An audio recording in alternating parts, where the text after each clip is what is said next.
es Juan Jesús Vallejo, soy periodista, escritor y el director del programa Noche de Misterio en Caracol Radio.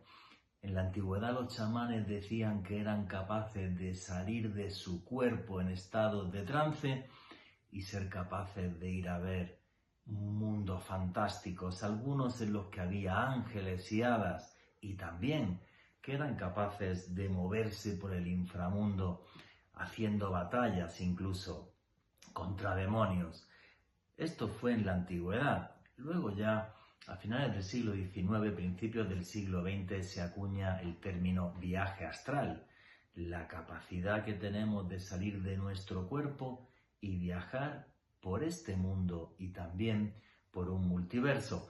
Lo curioso es que la CIA durante décadas arrancó una cosa que se llamó el proyecto Stargate y contrató a personas que tenían esta capacidad, la de hacer viajes astrales y salir de su cuerpo. El más famoso de ellos fue Ingo Swann, que trabajó para la CIA, repito, durante décadas, con resultados que a día de hoy son imposibles de explicar. Y en el podcast que vais a escuchar, no solo eso, sino también os comentaremos técnicas para que vosotros mismos podáis hacer y comenzar a hacer viajes astrales. Así que no os perdáis este podcast de Noche de Misterio. Cómo realizar un viaje astral.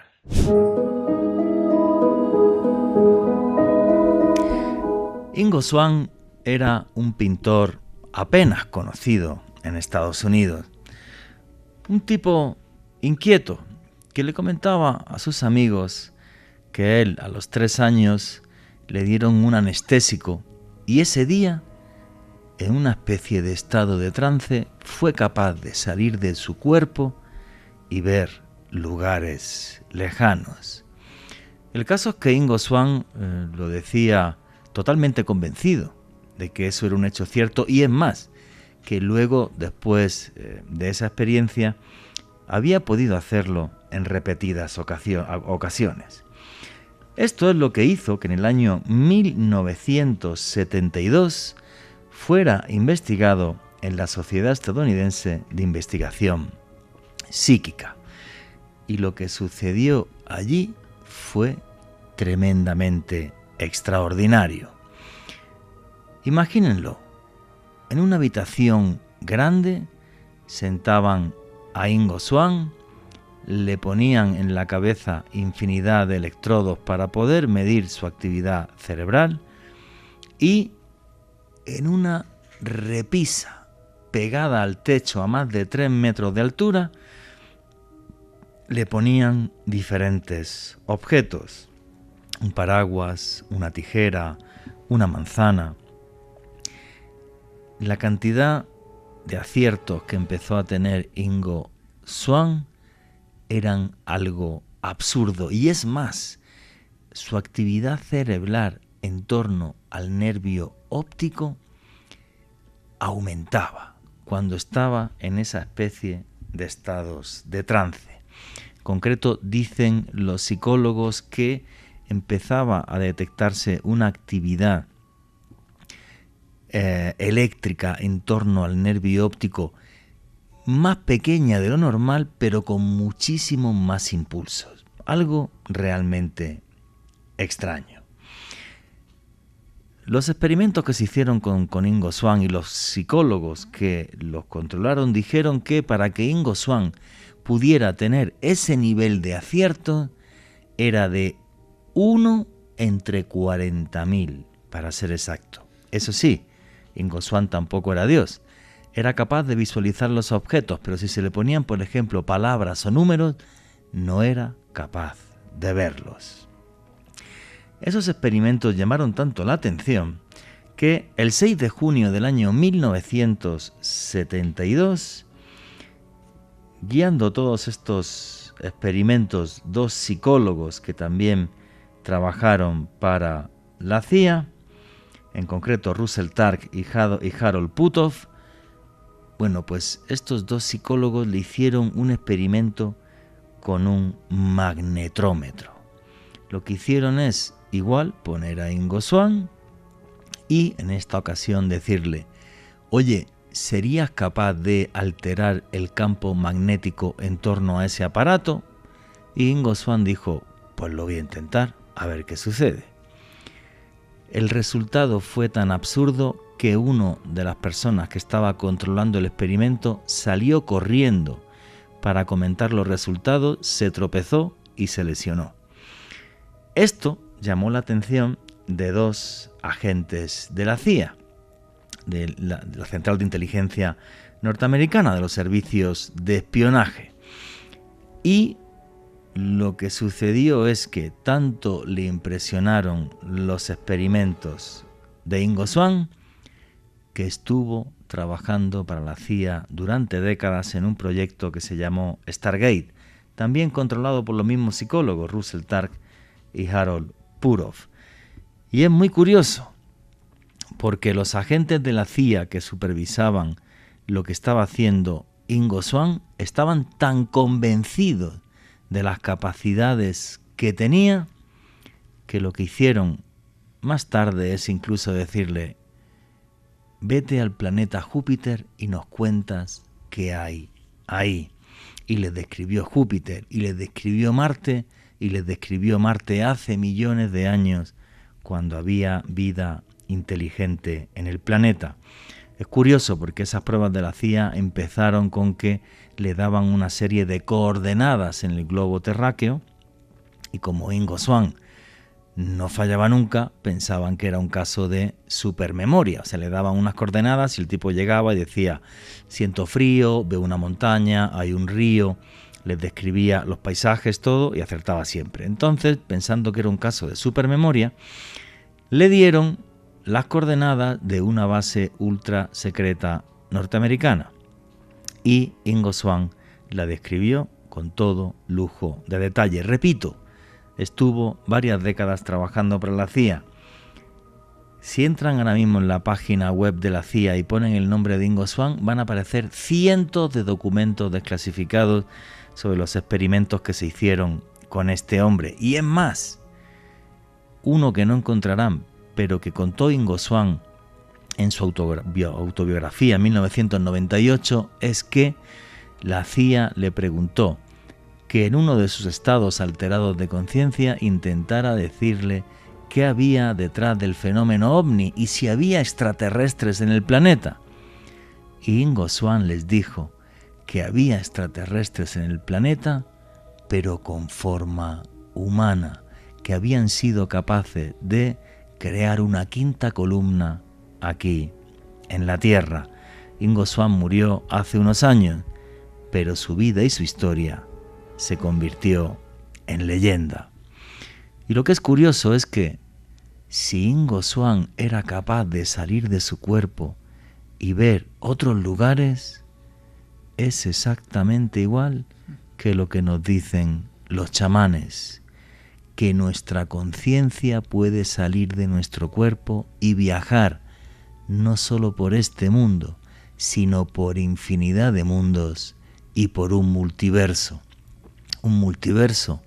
donde hay ángeles, donde hay demonios, donde hay seres de otras dimensiones, un multiverso que se nos antoja fabuloso y que es total y absolutamente real. Buenas noches, noctámbulos. Mi nombre es Juan Jesús Vallejo. Los que queréis seguirme en redes sociales, mi Twitter es @JuanGVallejo, Juan J. E. Vallejo. En Instagram y en Facebook, Juan Jesús Vallejo. Y esto es otro programa de Noche de Misterio. Y aquí lo que hacemos es periodismo de misterio. Nosotros os ponemos los hechos encima de la mesa y vosotros decidís qué hay detrás y qué no. Como estos hechos que os he contado sobre la vida de Ingo Swann, una vida total y absolutamente apasionante que nos abre la puerta a ser viajeros de un multiverso. Y aquí somos una gran familia, la familia del misterio. Ya por eso tenemos un numeral en Twitter que es Misterio Caracol. Ponernos en ese numeral en Twitter si alguna vez vosotros habéis tenido una experiencia extracorpórea, un viaje astral.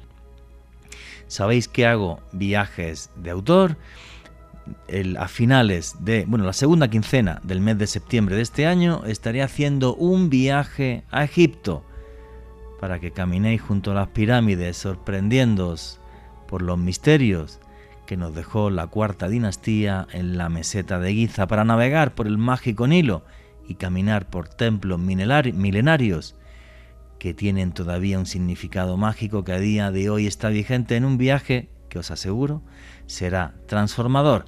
Y arrancamos ya sin más dilación. Alejandro Bernal, amigo, compañero, ¿cómo estás? Muy bien, Juanje, un saludo para ti, para Richie en los controles y desde luego para todos los oyentes que en este momento sintonizan la señal en vivo de Caracol Radio, y también para todas las personas que consumen este contenido a través del podcast que estamos publicando todas las semanas a través del canal de YouTube de Caracol Radio. Juanje, mientras hacías la introducción, me imaginaba a Ingo Swann realizando esa experiencia de visión remota, intentando observar no solamente coordenadas en la Tierra, sino lugares en el sistema solar, lugares que luego fueron corroborados por misiones espaciales. A propósito, Ingo Swann se anticipó a algunos descubrimientos científicos, Juanje, o sea, eso es importante mencionarlo, o sea que el señor no solamente era que se lo imaginaba, sino que realmente parte de la información que dio luego fue constatada por la ciencia. Y sobre todo eso que tú comentabas, Juanje, esa posibilidad de viajar al pasado, a Marte y observar cosas impresionantes, o sea, eso es algo realmente maravilloso y que demuestra que la mente no solamente es el gran enigma de los enigmas, sino que tiene un poder inusitado, y hay algunas personas, algunos iniciados y personas que también han logrado un entrenamiento especial, que han podido desarrollar esos poderes y poder alcanzar una información, ver cosas realmente alucinantes, Juanje, maravilloso. Sí, la historia de Ingo Swann es fascinante y bueno, es un caso muy único, yo creo que es el caso más conocido a nivel mundial. Pero de lo que va el programa de hoy es eso, de viajes astrales. Ya no solo experiencias extracorpóreas y ver lo que hay en la habitación de al lado o en el edificio de al lado, sino ser capaces de viajar por un multiverso. Y no deja de ser curioso que en el fondo esto es algo que aparece en la mayoría, la grandísima mayoría de las culturas de nuestro planeta, del mundo, donde los chamanes eran capaces de tener ese tipo de experiencia. Eso sí, siempre con estados alterados de conciencia. Pero es algo que está ahí, que es parte de nuestra cultura, y además en el programa de hoy, si se quedan hasta el final, van a poder escuchar qué técnicas tienen que utilizar para intentar convertirse en viajeros del astral, en viajeros de un multiverso. Bueno, para el programa de hoy tenemos una entrevista súper especial con un buen amigo que hacía muchísimos años que no veía y que ha escrito precisamente un libro sobre viajes astrales y cómo hacer un viaje astral. Lo podéis buscar en Amazon ese libro si ponéis su nombre, José Gregorio González, y cómo hacer un viaje astral. Y la entrevista con José Gregorio González arranca así.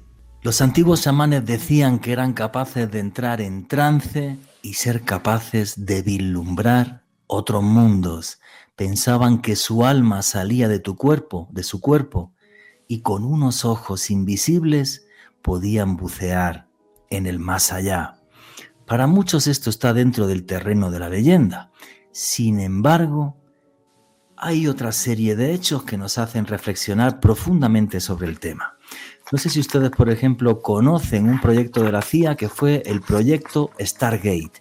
Y es que la CIA durante décadas gastó dinero en diferentes personajes. Uno de los más famosos es un señor que se llamaba Ingo Swann.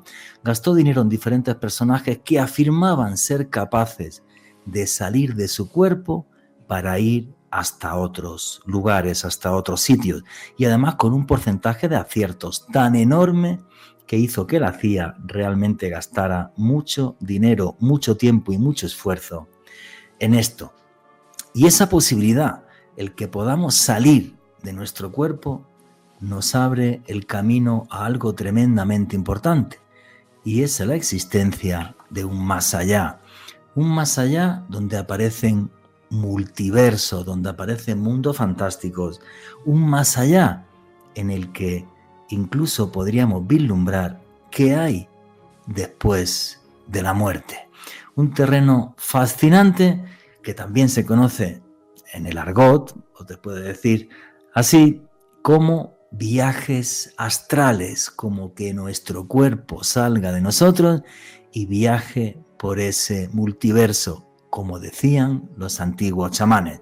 Pero el señor que ha escrito un libro sobre esto y que sabe muchísimo más que un servidor es el señor José Gregorio González, periodista que está ahora mismo en las Islas Canarias y a que hacía que no veía como 12, 14 años o casi ya, que ni me acuerdo. José Gregorio González, amigo, compañero, ¿cómo estás? Tremendamente feliz de que estés aquí en Noche de Misterio en Caracol Radio. Y como es la primera vez que estás en el programa, te voy a hacer la pregunta que le hago a todos los invitados que llegan aquí por primera vez. ¿Quién es José Gregorio González para toda la audiencia de Caracol Radio? Juanje, muchísimas gracias por la invitación. Es una alegría compartida. Nos teníamos en el radar, pero es cierto que no habíamos vuelto a coincidir y a conversar pues, de forma tan cómplice, ¿no? Como hemos estado haciendo recientemente. Y bueno, José Gregorio González es una persona curiosa, enferma de curiosidad, de forma crónica. No me quiero curar de esa curiosidad y mi tratamiento es ir en busca del misterio, leer, investigar en torno a todo aquello que tiene que ver con la esfera de lo paranormal, pero también vas tocando otros palos, ¿no? La historia heterodoxa, el universo amplísimo de las creencias, de las tradiciones, de las leyendas. Es decir, al final de un tema pasas a otro cuando eres, pues eso, un enfermo de curiosidad. Creo que tú también tienes esa enfermedad incurable, ¿no? en la sangre, ¿no? Y la transmites a tu audiencia, ¿no? Básicamente soy eso. Y bueno, alguien que también ha sentido desde muy joven la vocación, el impulso de contar, de comunicar aquellas cosas que a mí tanto me apasionan, pues quizás buscando que a otros también le puedan apasionar de la misma forma. Y bueno, pues eso me ha llevado a tocar diferentes o a moverme en diferentes registros, bueno, a través de libros, reportajeando en prensa escrita, que es algo que me apasiona, que obviamente tú también eres un periodista de raza en ese sentido, y bueno, la radio, la tele, hemos coqueteado pues prácticamente con todos los géneros, ¿no? Y que sigue dirigiendo un programa de radio ahí donde tú vives, las Islas Canarias. ¿Cómo se llama tu programa de radio? Sí, el programa se llama Crónicas de San Borondón, en Canarias Radio. La autonómica es la emisora de aquí de la comunidad autónoma de Canarias. Y fíjate que voy a explicar brevemente el nombre, porque claro, dicho así, la gente puede tender a pensar que está dedicado a un santo, ¿no? Crónicas de San Borondón. Y en parte sí, pero tiene una explicación. San Borondón es una isla fantasma, una isla que aparece y desaparece, que fue representada en mapas, cuando se representaba el archipiélago, se incluía a San Borondón, e incluso hay fotografías recientes de San Borondón, ¿no? Porque digamos que es un fenómeno que tal vez sea producto de algún tipo de espejismo, que se veía realmente. O sea, hubo épocas donde se recogieron hasta cientos de testimonios y era tan frecuente que, bueno, que se llegó a reflejar en los mapas, se organizaron expediciones en su búsqueda y digamos que se creyó que realmente era un territorio por descubrir, ¿no? De hecho, Cristóbal Colón, cuando preparaba sus viajes y iba interrogando sobre nuevas tierras, pues recogió testimonios también sobre San Borondón. Y es más, en algunos puntos de América hay lugares que reciben el nombre también, comunidades que reciben el nombre de San Borondón. Creo que en Ecuador hay alguna, en otros sitios también, pero me viene a la memoria la de Ecuador, y no está claro si reciben esos nombres llevados por gente de Canarias que terminó en esas tierras haciendo su vida y creando su hogar allí, o si también esos primeros viajeros allí fueron testigos también de un fenómeno similar al que le asignaron el nombre que traían desde Canarias, ¿no? Pero es un puente también adicional a través del misterio que nos une con toda América Latina. Bueno, las Islas Canarias tremendamente unidas con América Latina. Colón partió de ahí. Hay muchísimos canarios que viven en América Latina y muchos latinoamericanos que viven en Canarias. Oye, para otro día, que no me quiero salir del guión, aunque soy experto en destrozar guiones, hacemos un podcast, si te parece, sobre misterios de las Islas Canarias, que tienes también algún libro publicado sobre eso. Libros que, bueno, ya digo que le estoy haciendo esta entrevista a José Gregorio González porque tiene un libro que se llama Cómo realizar un viaje astral, que aquí en América Latina lo podéis conseguir a través de Amazon, súper fácil, tanto la gente que vivís en Estados Unidos, aquí en Colombia, porque este podcast se oye en todo el continente. Entonces, nada, pues un libro recomendadísimo. No era una temática que me esperase de ti, porque yo siempre había visto un periodista muy de raza, muy de ir a investigar los sitios, los casos que están sucediendo allí. Sí. En Canarias tenéis 1000 enigmas arqueológicos, tenéis hasta pirámides, es una cosa alucinante. ¿Cómo te dio por bucear en esto? ¿Cómo te dio, José Gregorio, por hacer un libro sobre viajes astrales? Fíjate, a mí siempre me ha apasionado la parapsicología, ¿no? Los primeros libros que leí siendo un chiquillo, ¿no? Fueron de parapsicología. Entonces, bueno, había un fenómeno ahí, en ese universo tan fascinante, ¿no? De los poderes de la mente, ¿no? Que me resultaba especialmente sugerente, y era el de la proyección astral, ¿no? Las experiencias extracorporales. Eso siempre me fascinó. Y a raíz, ya con el paso de los años, ¿no? Es decir, eso estaba en mi impronta, ¿no? Desde la infancia, ¿no? Pero fue a raíz de algunos reportajes que realicé sobre experiencias cercanas a la muerte, que me encontré y profundicé hasta donde pude en esta temática del viaje astral, porque dentro de esas experiencias próximas a la muerte, ¿no? Con todas esas fases que la audiencia conoce seguro perfectamente, ¿no? La salida del cuerpo, el túnel, etcétera, todo esto, ¿no? Pues digamos que la única fase susceptible de ser explorada desde un punto de vista científico, de ser corroborada, era precisamente esa, la de la experiencia extracorporal, que son aquellos casos en los que los pacientes que están en muerte clínica no solo se ven, sino que en muchas ocasiones, bueno, en un porcentaje de los casos, son capaces de describir lo que está sucediendo en la habitación, el tipo de conversaciones que se están dando o lo que está ocurriendo fuera, porque en esa salida fuera ellos permanecen conscientes de lo que está sucediendo y guardan memoria de ello. Y claro, es esta fase concreta de la experiencia cercana a la muerte, digamos que se pueden encapsular, se pueden generar experimentos para, si ocurre de forma obviamente espontánea, impredecible y accidental, ¿no? Que es como suele suceder esto en las ECM, en las experiencias cercanas a la muerte, pues tener una prueba de toda la experiencia, ¿no? Y de ahí surge pues el famoso proyecto Aguare, ¿no? de Sam Parnia, ¿no? Con todas esas tablets, ¿no? Esas pantallas colocadas en zonas de urgencia, en cuidados terminales, mirando hacia el techo, por si alguno flota, ¿verdad? Pueda ver esas imágenes que de forma aleatoria se están proyectando y que físicamente es imposible que nadie vea porque están mirando hacia el techo en lo alto de estanterías o de armarios, ¿no? Entonces, digamos que me fascinó tanto a través también de las experiencias cercanas a la muerte, que profundicé al máximo y bueno, indagué en la literatura histórica, en los mitos y en las investigaciones científicas, tanto en el ámbito de la parapsicología como en el ámbito neurofisiológico, médico, para intentar conocerlo todo y realizar pues este libro, que al final es una síntesis de más de 10 años de inquietud, bueno, muchos más de 10 años, ¿no? Porque como te digo, esta inquietud me acompaña desde hace mucho, pero de forma activa, pues de explorar toda esta temática y bueno, pues además reuniendo pues algunas técnicas, que es la última parte del libro, pero es la que da título, claro, es la que da título. Efectivamente, porque quiero decir que, bueno, para la gente que no conozca, Sam Parnia es un doctor muy famoso norteamericano que está en Nueva York, creo que también es profesor de universidad, que es un señor que lleva muchos años obsesionado con investigar este paso de justo después de la vida después de la vida, y ha hecho un montón de experimentos y algunos con unos resultados realmente fascinantes. Pero quiero decir que lo bueno del libro José Gregorio, que eso lo vamos a dejar para el final de la entrevista, es que no se ha quedado en la parte teórica, sino que además a nivel práctico, al final de la entrevista, repito, para que si aguantéis el podcast entero, os va a contar qué técnicas hay para que vosotros mismos podáis realizar viajes astrales a través de vuestros sueños de una forma más consciente. Repito, eso será al final de la entrevista. Y en fin, lo que quería comentar, vamos a empezar a meternos más en materia.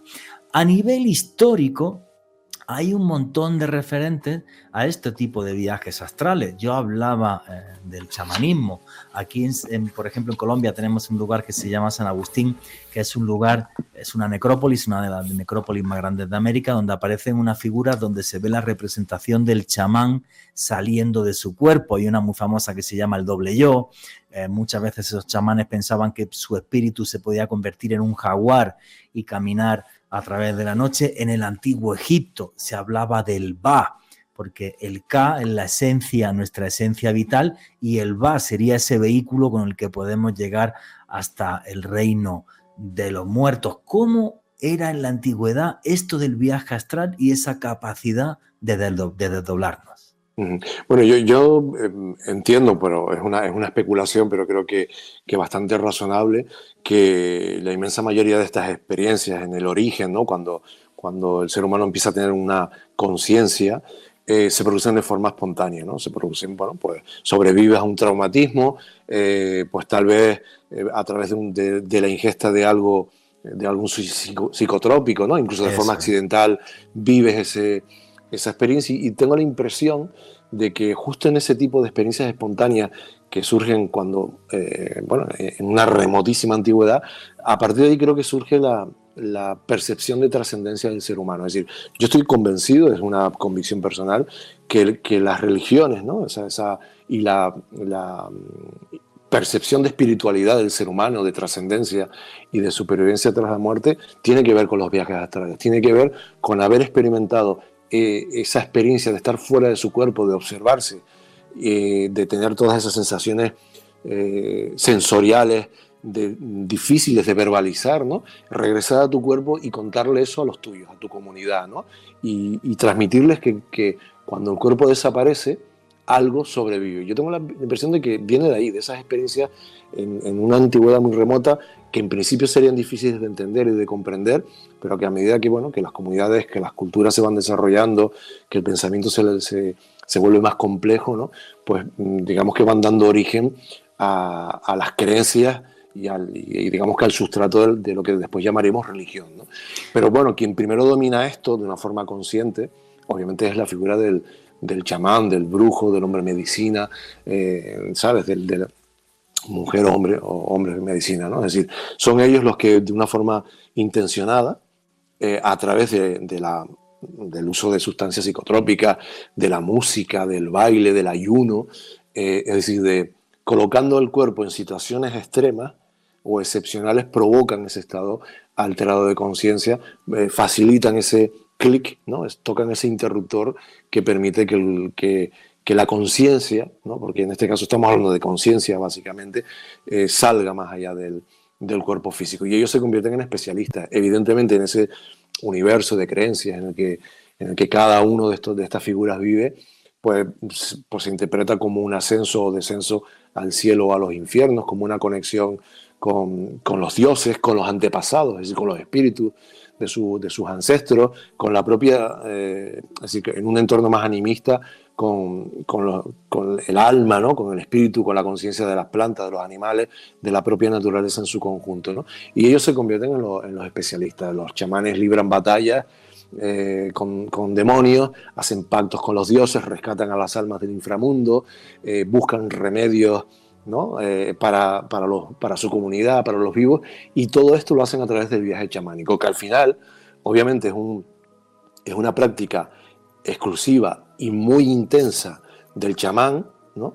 Que la maneja y que no está exenta de peligros tampoco para él, pero se convierten en los especialistas, en los que tienen esa habilidad y la controlan, pero evidentemente de forma espontánea, en situaciones accidentales, donde la vida corre un riesgo extremo, o incluso, bueno, que a gente que nace con ese don, pues el viaje astral siguió su propio itinerario entre, digamos, la gente de a pie, ¿no? Entre los que no eran chamanes, pues siguió su itinerario, ¿no? O sea que ellos son los primeros, los que controlan la experiencia, ¿no? Y como tú dices, hoy en día lo siguen haciendo, pero han dejado una impronta, una huella en los mitos, en las leyendas, en la propia arqueología, ¿no? Hay una teoría muy interesante, Juanje, con respecto a los motivos de las líneas de Nazca y Palpa, ¿no? Y esto es algo muy curioso. El viaje del chamán, que también es como el viaje de los místicos en la religión, donde ven ángeles, donde ven demonios, donde pueden bajar a los infiernos, donde suben a los cielos. Y es curioso que esas figuras de los ángeles aparecen en América, en África, en Asia, en Europa, en todas las culturas antiguas, como si realmente ese mundo de ángeles y de demonios y ese mundo astral y ese mundo de diferentes dimensiones fuera total y absolutamente real. Son imágenes arquetípicas, Juanje, como tú bien decías, que se repiten en diversas culturas, que han sido manifestadas en diversos contextos, y cuando José Gregorio comentaba, Juanje, que claramente a la hora de hablar de estos viajes astrales teníamos que hablar sobre los chamanes como esas primeras personas que fueron ese gran canal, Juanje, recordaba mucho lo que hacían los druidas durante el Samhain, sí, en la cultura celta, que ellos durante esa noche, la noche del Samhain, que vendría siendo el 31 de octubre al 1 de noviembre, Juanje, tenían la oportunidad, a través de un estado alterado de conciencia, de comunicarse con espíritus, con personas que ya se habían ido, para solicitar conocimiento, muchas veces para hacerles una consulta sobre una decisión clave que tenían que hacer para el grupo. Me parece algo fascinante eso. Claro, porque además obtenían información de ese multiverso. Recuerda, por ejemplo, el caso de Hildegarda de Bingen. Sí. Hildegarda de Bingen, que entraba en éxtasis, decía que veía ángeles y escribía música, y la música la oye y lo flipa. Y de quien hablamos la semana pasada, Juanje, Juana de Arco, otros éxtasis. Sí, también. Sí, efectivamente. Es algo que se repite un montón de veces. Bueno. Y aquí seguimos en Noche de Misterio, vuestras preguntas y comentarios en el numeral Misterio Caracol. Hoy viajando por un multiverso del que todos somos parte. Y terminaba la entrevista a José Gregorio González y nos estaba comentando sobre una hipótesis muy curiosa que hay sobre qué son en realidad las líneas de Nazca. Y esto tiene que ver con los viajes astrales. Y la entrevista con José Gregorio González continúa así. Había una teoría que planteaba, yo la cuento en el libro, que podían ser las visiones que tenían los chamanes, ¿no? Cuando salían en astral, y que lo plasmaban, y como podía haber rivalidades entre los chamanes de diferentes comunidades, eran como mensajes que los propios chamanes en sus viajes astrales podían leer sobre el territorio, ¿no? A mí me parece una teoría muy sugerente. Sí, no es una teoría que surja en un ámbito, digamos, ocultista, esoterista, que estaría bien también, sino que es una teoría que surge en el ámbito de la ciencia, de la antropología, como una posible explicación a la utilidad que podían tener estas figuras, ¿no? Y es interesante que lo vinculen con los viajes de los chamanes, ¿no? Me parece como una especie de confluencia muy curiosa entre el viaje astral y el chamanismo y la arqueología de Nazca, ¿no? Efectivamente, porque no deja de ser curioso que sea algo que se da en todas las culturas, ese viaje del chamán hasta diferentes mundos dentro del multiverso, hacia el inframundo, sí, correcto, o hacia el mundo, o hacia el mundo de los dioses o otros. Pero has dicho algo que es clave antes de que nos metamos en... Bueno, tengo aquí como 15 preguntas que no me va a dar tiempo a hacer ni 4, pero bueno, otro día te molesto, no te preocupes. Antes de meternos en la ciencia y en el siglo XX, has dicho algo que creo que es muy importante. Estados alterados de conciencia. Para que la gente lo entienda, pues ahora mismo estamos en un estado normal, pero si yo estuviera soñando, estaría en un estado alterado de conciencia. Si yo estuviera bajo hipnosis, estaría en un estado alterado de conciencia. Si a mí me dan una sustancia enteógena, estaría en un estado alterado de conciencia. Y eso parece la clave en diferentes culturas para ese arranque. Me estaba acordando ahora, por ejemplo, que el regente del Tíbet, para saber dónde van a hacer el siguiente Dalai Lama, por ejemplo, se va a un lago, el lago, creo que se llama el lago Latsop, no recuerdo ahora. Se va a un lago un lago sagrado, y está 3 días sin comer, y al tercer día, en sus sueños, es donde los espíritus que viven en este lago le dicen, pues el próximo Dalai Lama va a estar ahí, en tal sitio. O sea, es como hay que buscar salir de nuestro estado de conciencia normal para meternos en otros vericuetos de la realidad. ¿Cómo sería eso, José Gregorio? Efectivamente, sí. Hablamos de proyección de la conciencia, básicamente. para poderlo explicar en la antigüedad, ya no el chamán, sino a través de milenios hasta la actualidad, cuando se van configurando las religiones o las diferentes escuelas de conocimiento, sociedades secretas, etcétera, para poder de alguna forma verbalizar la proyección, la salida de la conciencia, pues digamos que se creó un poco el concepto de los cuerpos etéreos, ¿no? Es decir, del cuerpo astral. Bueno, hay movimientos filosóficos y algunas religiones que hablan hasta de 7 o 9 cuerpos, ¿no? Lo habitual es que se hable de 2, 3, espíritu, alma. Tú mencionabas Egipto antes, ¿no? El Balca. Bueno, yo creo que estas son formas intelectuales y de cada época para poder entender, explicar en qué consistía esto de la trascendencia, en qué consistía esto de salir del cuerpo, de la conciencia. Al final es eso, ¿no? No deja de ser otra cosa que la propia conciencia, lo que proyectamos y bueno, entendemos, y tiene cierta lógica, que en los estados contemplativos, tú hablabas de la hipnosis, meditación, bueno, lo que hace en el ámbito del budismo, en otros también, ¿no? La propia época cristiana de castigar el cuerpo, ¿no? En el ámbito conventual, ¿no? A través de fustigación, tortura, etcétera, ¿no? Como el dolor. El dolor, ¿no? Que se interpretaba como una especie de, bueno, o se entendía en aquel momento como una especie de alejarte de lo físico, de lo pecaminoso para trascender. Al final eso lo que genera son, los ayunos son estados alterados de conciencia, como tú bien has indicado. Es la manera en la que creo que la conciencia es capaz de desligarse momentáneamente o parcialmente, al menos, del cuerpo físico, de la conciencia, de esta mente del loco que nos lleva de un pensamiento a otro constantemente, ¿no?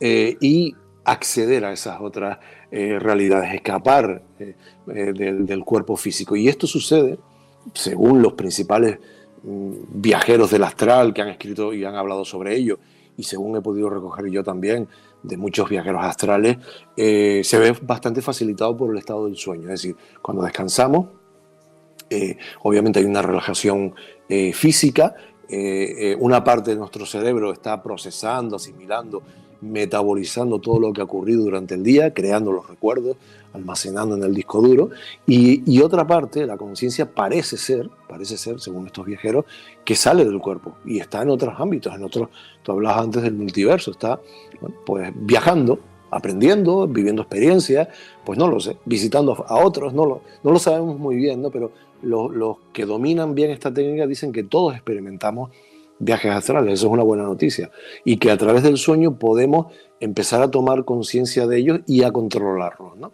Entonces, bueno, es una clave importante esto que tú dices, ¿no? Al final hay que conseguir un estado alterado de conciencia. Las técnicas, y aquí hago un poco me boicoteo para el final, ¿no? No te preocupes, di lo que quieras. Sí, no, lo que quiero decir es que todas las técnicas pasan o la inmensa mayoría de las técnicas para viajar en astral pasan por relajarte físicamente, pasan por generar un estado diferente al ordinario, al habitual, aunque también es verdad que hay algunos casos excepcionales recogidos en la literatura del viaje astral, donde se da en circunstancias como muy adversas, durante actividad física. Son casos muy excepcionales, pero se ha dado también, bueno, siempre puede haber gente que de forma excepcional pueda vivir esa experiencia de otra manera, ¿no? Pero lo habitual es que sea en ese tipo de estados alterados de conciencia y sin necesidad de recurrir, como tú decías, a sustancias que lo faciliten, sino a través de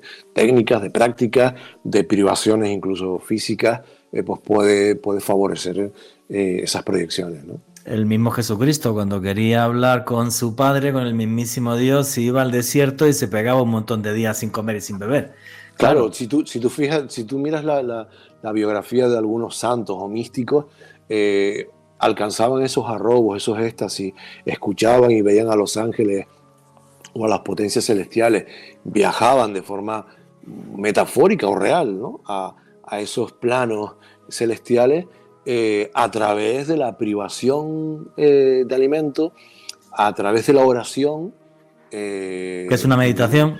que es una meditación, efectivamente, y a través de la vía del dolor que decíamos antes, ¿no? Es decir, hombre, obviamente yo no recomiendo esto no tiene sentido hoy en día porque No. lo sabemos de otra manera, ¿no? Hacer de otra manera, pero lo planteo para que entendamos lo que experimentaban y dónde podían estar las raíces, ¿no?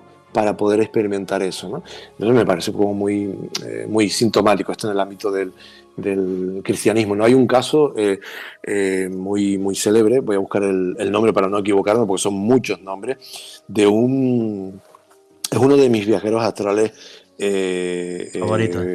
favoritos. O sea, su historia es deliciosa. Ahora no lo encuentro justo porque lo estoy buscando, pero bueno.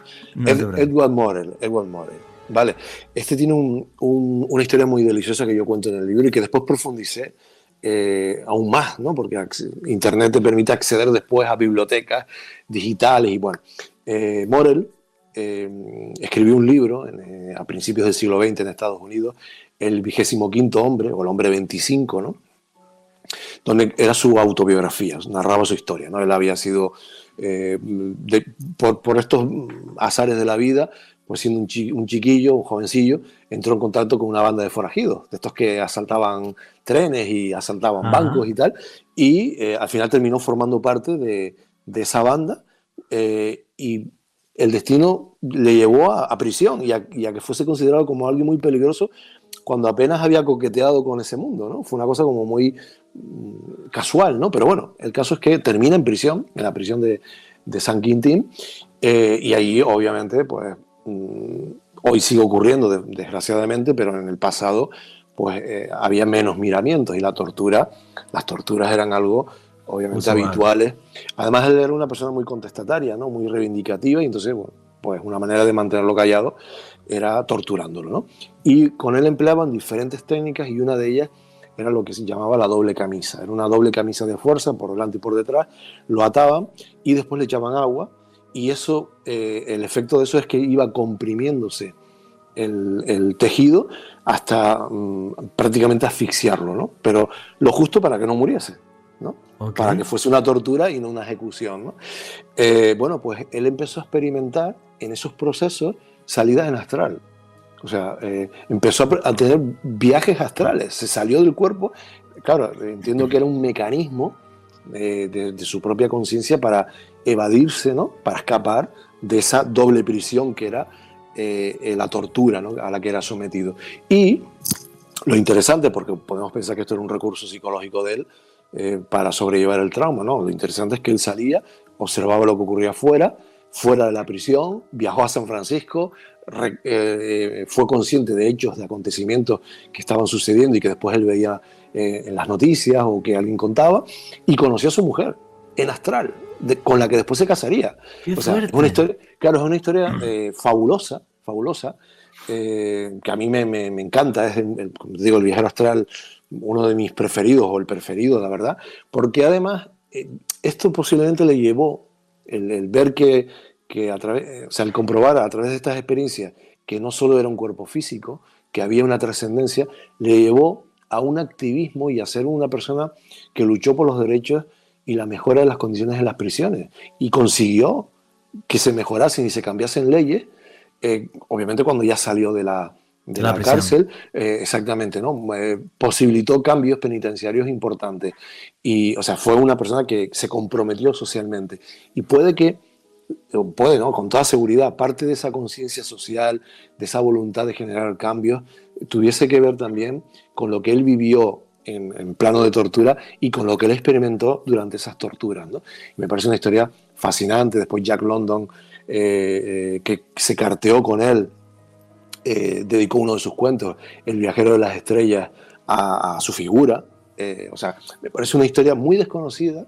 Muy desconocida, yo no la conocía. Claro, y además con una repercusión que no se quedó en la esfera personal, ¿no? Sino que después tuvo un eco mucho más amplio, ¿no? Bueno, todo esto te lo cuento porque ves, ahí está la tortura, ahí está el castigo físico que ayuda, en este caso, desencadena el viaje astral, ¿no? Un estado alterado de conciencia que a través del dolor y de todas las sustancias que genera nuestro cerebro, un estado extremo, y nuestro mismo cerebro da una serie de sustancias que dice, tío, esto está tan jodido y tan mal que me quiero ir de aquí. Y efectivamente, tu mente y tu alma se van de ahí. Sí. Hay una cosa que te quiero preguntar antes de que sigamos avanzando, y es lo siguiente. Estamos hablando de experiencias extracorpóreas, que es que yo, por ejemplo, estoy en Bogotá, imagínate que esta noche en sueño soy capaz de ir a Sydney, Australia, y ver lo que está pasando en Sydney, Australia, pero hay otras veces que ese viaje astral no nos lleva a este plano de la realidad, sino que nos lleva a otros planos donde hay dioses, donde hay seres celestiales o donde hay demonios. Creo que fue, corrígeme si me equivoco, Elena Blavatsky, la primera que empieza a profundizar y a hablar de esto del astral, y dijo que había diferentes planos del astral. Ella parece ser que también era una viajera astral.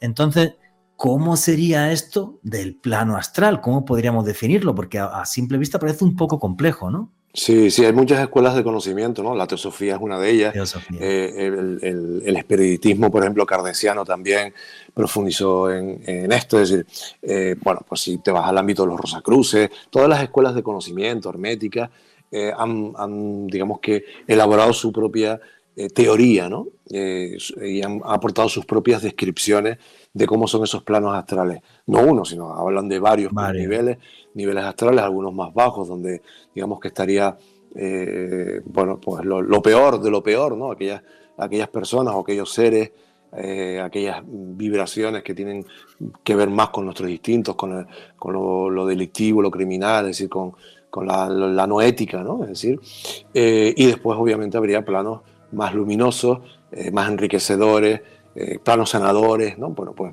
dependiendo de la escuela te los describen de una forma o de otra, y la clave para ir a un sitio a otro está en cómo seas tú, ¿no? Básicamente, ¿no? Es decir, cómo sea tu propio estado, cómo sea tu propia vida, tu ética, tus motivaciones, pues te llevarán a un sitio o a otro, ¿no? Esa digamos que es la norma, no escrita, pero sí descrita, y en la que todas estas escuelas suelen confluir. Evidentemente son reinos en los que, en función de quién lo describa o de la cultura donde sea descrito, pues están habitados por esas, al final, todas esas potencias celestiales que pueden sonar muy familiares en el ámbito del cristianismo, con los arcángeles, los tronos, los ángeles, ¿no? Pues vemos ahí los querubines, ¿no? Vemos, pues todo esto respondería a los habitantes de esos planos más, digamos, celestiales, ¿no? Pero que esto que estás diciendo es curioso, por ejemplo, o sea, porque parece mentira. Identificamos esto con el tema del cristianismo, los ángeles y tal, o los demonios. No, están en el Islam, están en el budismo, pero es que tú te vas a Bolivia, a la Puerta del Sol de Tiahuanaco, y aparecen los famosos trompeteros, que no son más que unos querubines que están tocando fanfarrias, aparecen seres alados, o sea, esto es algo que nos daría o nos haría pensar que realmente la gente, cuando está en este tipo de estados alterados de conciencia y es capaz de salir de su cuerpo, ve realidades alternas que sí, que son alternas, pero que son reales también, de una forma u otra, y que en ese momento se nos plantean. ¿Querías comentar algo? Sí, piensa que en las experiencias cercanas a la muerte, con el tema con el que empezamos, en algunas de sus fases y descrito por miles, ¿no? O yo diría que decenas de miles de personas que las han experimentado a lo largo y ancho de la historia y del mundo, pues aparecen estas figuras en un porcentaje importante de casos, ¿no? Figuras que son, pues, identificadas en función de la cultura, pues como tú decías, con ángeles, con genios, en fin, con seres totémicos, ¿no? Y como culmen también de muchas de estas experiencias cercanas a la muerte, hay un encuentro final, suelen acabar así un porcentaje de estas experiencias, con un ser espiritual también, ya que se identifica como alguien de mayor rango. Algunos, pues obviamente en una cultura cristiana lo identifican con Jesús, pero evidentemente es una interpretación, ¿no?, de ese encuentro con un ente de luz que suele ser el que te devuelve, ¿no?, el que te dice, no ha llegado tu momento, regresa, que aún te queda un rato para trascender, ¿no? Y bueno, pues sí que en una parte de los viajes astrales, el viaje a esos espacios más mágicos, más celestiales, más espirituales, está presente. Y de hecho, fíjate, hay otro viajero curioso, es posible que sea el más célebre de todos, Robert Monroe, porque creó un instituto y hoy en día ese instituto sigue funcionando y se siguen comercializando los sonidos biaurales, creo que se llaman, que facilitan esos estados alterados de conciencia y la proyección astral. Bueno, pues Monroe llegó a describir 3 niveles de viaje astral y él los experimentó los 3, ¿no? Pues el viaje astral por el mundo en el que estamos, ¿no? Que de alguna forma te desenvolverías por esta realidad, pero tú estarías en astral, estarías viendo y visitando y escuchando lo que sucede en este plano. Un segundo plano, digamos, más, o sea, algo diferente, que podría corresponder a un plano más astral, donde toda la realidad que estás percibiendo parece pertenecer a ese ámbito. Hay sutilezas, hay cambios en las texturas, en los colores, te puedes encontrar con seres espirituales, como hemos comentado ahora, ¿no? Digamos que ese sería el segundo tipo de experiencia que él describe. Siempre según él, siempre según las categorías de Robert Monroe. Y un tercero, que me parece fascinante y curiosísimo, como muy surrealista, que él lo experimentó, y cuando tú lees a Monroe describir esto, tú dices, esto es la locura máxima, ¿no? Una especie de universo paralelo, ¿no? Donde él sabe que es él, y él se ve viviendo otra vida, ¿no? Pero con otro aspecto. Es decir, él está absolutamente convencido, y lo describe en su libro, y además en ciertos momentos él tiene ahí vida sexual incluso, es decir, interactúa, pero él sabe que es él, pero es una realidad paralela, que es parecida en ciertos aspectos a la que él vive de forma cotidiana, pero con cambios, es decir, como una especie de tierra B, que claro, estoy en el mundo del cómic y de cómo ha sido llevado a la televisión y al cine, pues nos resulta como más potable, ¿no? Más familiar, porque lo hemos visto, ¿no? Los multiversos. Pero cuando él lo cuenta, no. Entonces, ¿cómo encajas eso, ¿no? Y que tú te veas viviendo con familia, o sea, con otra familia, con otro trabajo, viviendo a tiempo real otra vida, ¿no? Pues él lo cuenta, ¿no? Y es una historia como muy peculiar, ¿no? Son los 3 tipos de niveles a los que, según él, su propia experiencia, se puede caer en el viaje astral, ¿no? O puedes ir. O sea, una historia, como te digo, muy fascinante, ¿no? Que para recapitular y que a la gente le quede claro, sería básicamente un mundo que es en el que está, como el que estamos, sí. Un mundo donde hay seres celestiales o demoníacos y tal, y luego una realidad paralela. Esos serían sus 3 universos. Sí, eso es lo que él experimentó, lo que él describió en sus libros. Y claro, evidentemente la parte esta, digamos que el mundo astral, digamos que ha sido descrito por otros viajeros, y bueno, un poco está ahí la materia troncal de los planos religiosos y celestiales, ¿no? Bueno, o infernales, pero claro, este tercer mundo al que él va es como muy llamativo, es como una tierra alternativa. A mí me recuerda un poco a lo que hacen Spider-Man o lo que hace Flash, ¿no? En DC Comics, o lo que hacen Marvel, ¿no? Cuando intervienen y crean esos multiversos, esos mundos paralelos, donde hay personajes idénticos a ellos, pero que llevan otras vidas, ¿no? Pues, vamos, esto podría, fíjate, ahora que lo pienso, me ha venido ahora a la cabeza, podría dar un poco sentido y explicación a esta historia de los dobles, ¿no? Que es un tipo de casuística muy, muy peculiar, ¿no? Gente que se encuentra con su doble y momentáneamente y después ya desaparece, ¿no? Y se quedan como rumiando, pensando durante el resto de su vida si aquello fue real o no, fue un sueño o una alucinación, ¿no? Bueno, quizás no tiene nada que ver, pero desde la visión de Monroe, pues puede que tenga un encaje, ¿no? Es como en Matrix, ¿no? Que en la peli, que pues de vez en cuando se cruzaban cosas extrañas, ¿no? A mí esto me parece fascinante, esas 3 posibilidades cuando haces un viaje astral. Una experiencia extracorpórea pura y dura, de ver cosas que están sucediendo en este mundo, entrar directamente a un multiverso, donde hay seres fantásticos como ángeles o demonios, y esa tercera opción de un mundo paralelo, que la física nos habla de estos universos paralelos, y yo he llegado a leer que ahora con esto del mundo cuántico, que ahora todo es cuántico y tal, historia, que cuando uno tiene una intención muy fuerte de hacer algo, aunque luego no le cuaje, en un mundo paralelo sí tendría un reflejo. Por ejemplo, yo que quería ser entrenador físico, ¿vale? Me preparé las pruebas del Instituto Nacional de Educación Física, pues imagínate que las hubiera aprobado. Pues yo ahora mismo sería profesor de educación física en España, no estaría acá. Entonces, ¿cómo sería esa vida en ese mundo paralelo si claro, otra cosa antes en tu destino hubiera cuajado? Y es lo que creo, ¿no? Que también, aparte de los viajes astrales, nos toca hasta hablar de destino. Exactamente, Juanje, y la misma historia de Robert Monroe es muy interesante. Resulta que este hombre era un empresario, Juanje, y él realizaba realmente unas experiencias para poder mejorar su memoria, pues para realmente facilitar sus habilidades en los negocios, y comienza a vivir unas experiencias muy extrañas. El tipo comienza a vivir experiencias extracorpóreas, las publica en un libro que se hace bestseller en los Estados Unidos y a nivel mundial, Viajes fuera del cuerpo, en 1971, y se comienza a convertir literalmente, Juanje, en el máximo referente a la hora de hablar de este tipo de experiencias.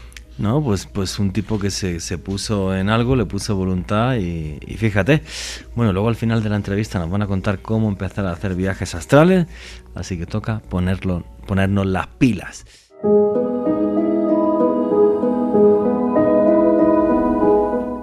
Y aquí seguimos en Noche de Misterio, vuestras preguntas y comentarios a través del numeral Misterio Caracol. Un viaje por un multiverso fantástico, que puede ser un multiverso repleto de ángeles, de demonios y de criaturas como las hadas, un mundo paralelo o simplemente movernos por este mundo. La capacidad de salir de nuestro cuerpo, ojo con esto, que hasta la CIA trabajó en eso durante décadas. Y de todo esto nos estaba hablando José Gregorio González y la entrevista con él continúa así.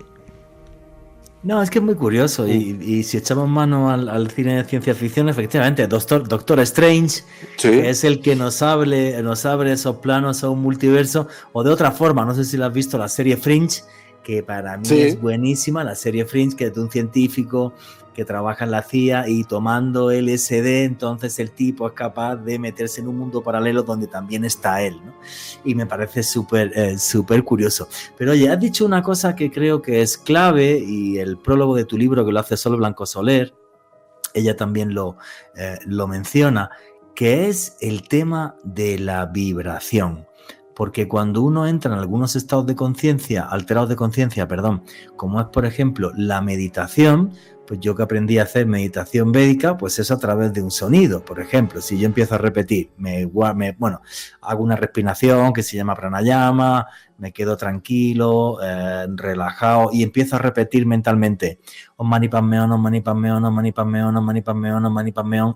Ahora mismo, si han escuchado bien mi voz, lo que estoy haciendo es emitir una vibración, que lo que hace es que parece que las ondas de mi cerebro las hace más sinusoidales, y entonces llegamos a ese estado de conciencia. Y es que te hago esta pregunta porque tú me decías, cuidadito con los viajes astrales, porque según en qué vibración estés tú o de qué forma, te metes en el mundo de los demonios o te metes en el de los ángeles. Ten cuidado. ¿Cómo es eso de la vibración y cómo lo tocas en tu libro? Repito el título del libro, ¿Cómo realizar un viaje astral?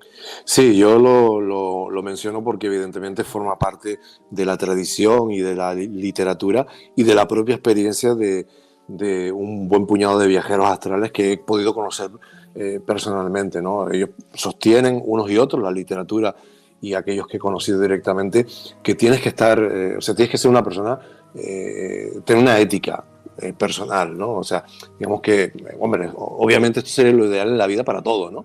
Para todo, ¿no? Sí que es cierto que nadie está libre de pecado y que las circunstancias te pueden llevar en ciertos momentos a salirte un poco de una línea base positiva, enriquecedora para ti y los demás.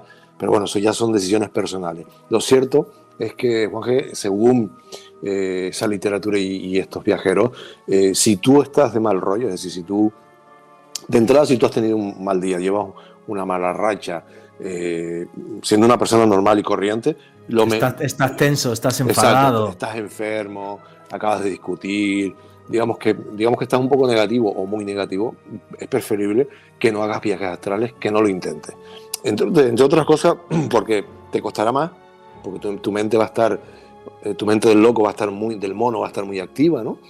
Con pensamientos rumiantes, dándole vueltas a las cosas, y va a ser muy difícil que logres ese estado alterado de conciencia, pero si lo logras, tú estás saliendo enfadado, estás saliendo triste, estás saliendo desalentado, estás saliendo pesimista, ¿no? O sea, estás saliendo tal como estás en la vida en ese momento. Entonces, lo más probable es que la experiencia no sea positiva, es decir, que no sea enriquecedora y que se parezca más a las malas sensaciones que puedes tener en una parálisis del sueño, ¿no? Esa ansiedad, esa agonía, esa asfixia que experimentan quienes padecen parálisis del sueño, o, si hacemos caso a los propios viajeros y a la literatura, que te encuentres con cosas desagradables, sean reales o no, sean producto de tu mente o tengan realmente una asistencia real en esos planos astrales.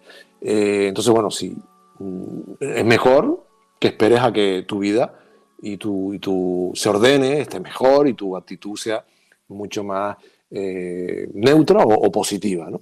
Eso con respecto a lo cotidiano. Hombre, y si ya de línea base tú eres una persona de bajo nivel moral y sin escrúpulos y que estás en el ámbito, en una esfera turbia, ¿no?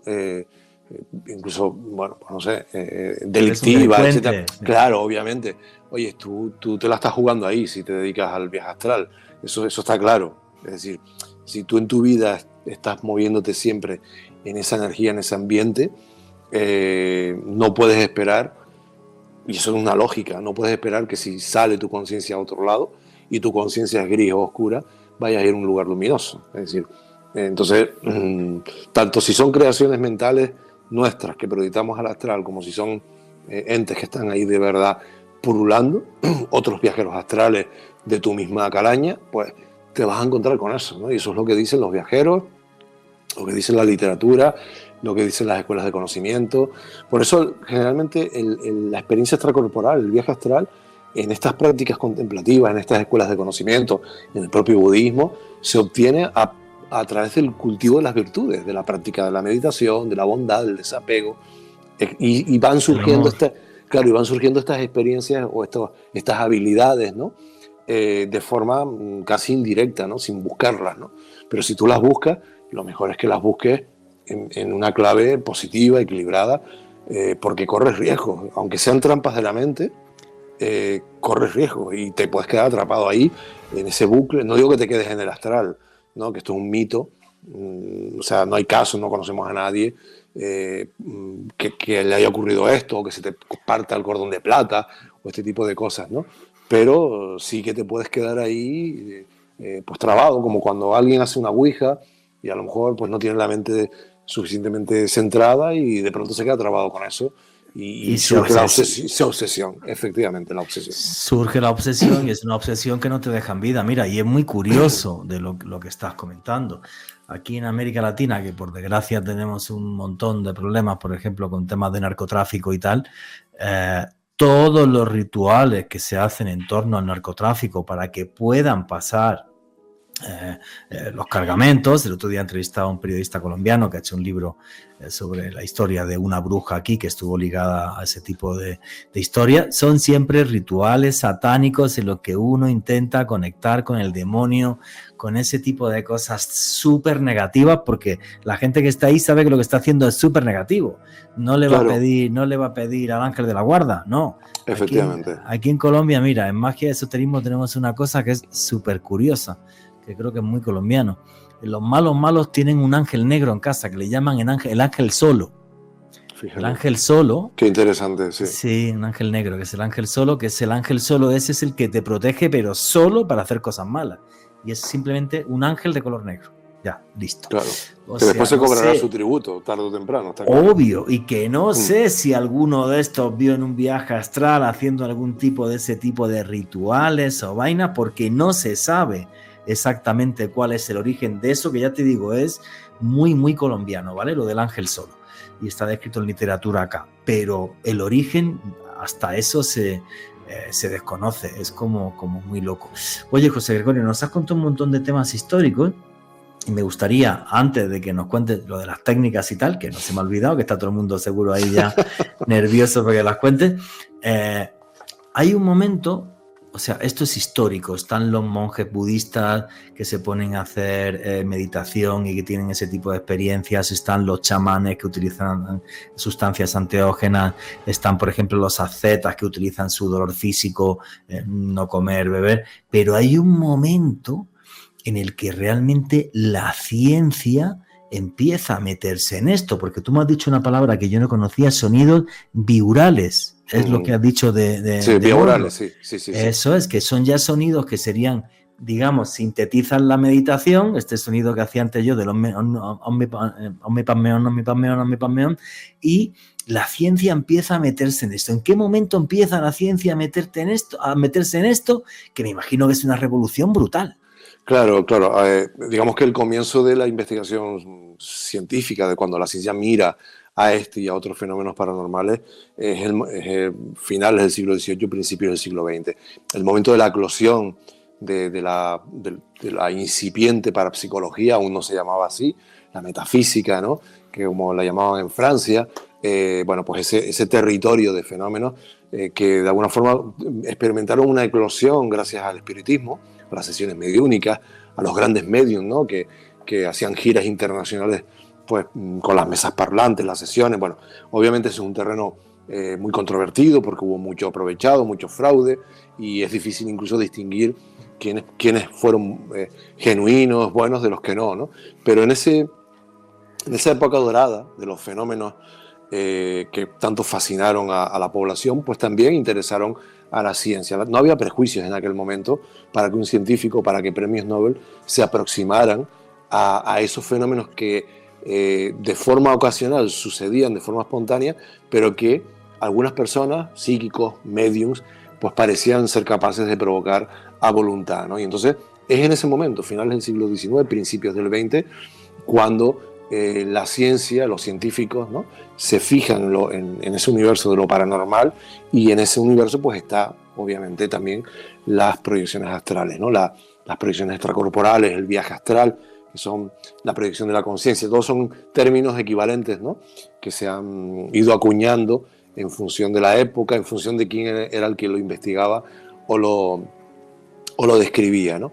Y bueno, una de las primeras fuentes de investigación, uno de los primeros viveros a donde acudieron los investigadores fue a la casuística espontánea que se generaba, por ejemplo, en los conflictos, ¿no? En la Primera Guerra Mundial, esas experiencias en las que las madres o las esposas recibían la visita en astral de sus hijos o de sus esposos, de sus padres o de sus hermanos, y después pues eran conocedoras de que habían muerto en el campo de batalla, ¿no? Al cabo de unos días, ¿no?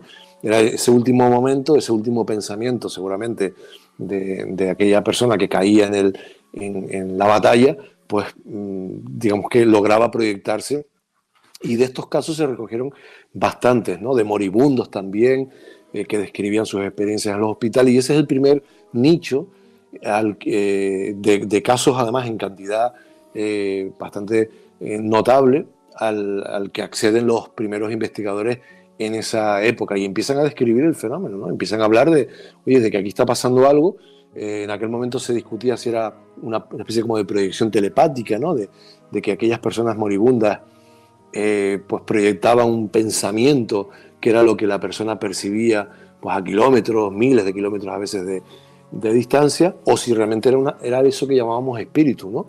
Que lograba proyectarse instantes antes de morir o una vez muerto, ¿no?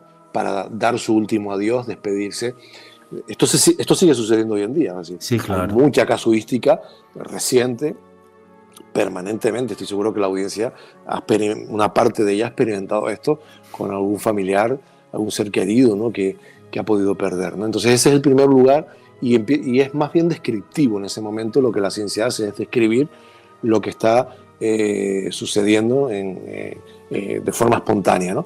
Y ya con el desarrollo ya de la parapsicología, ya como tal, más científica, pasado los años 20, años 30, años 40.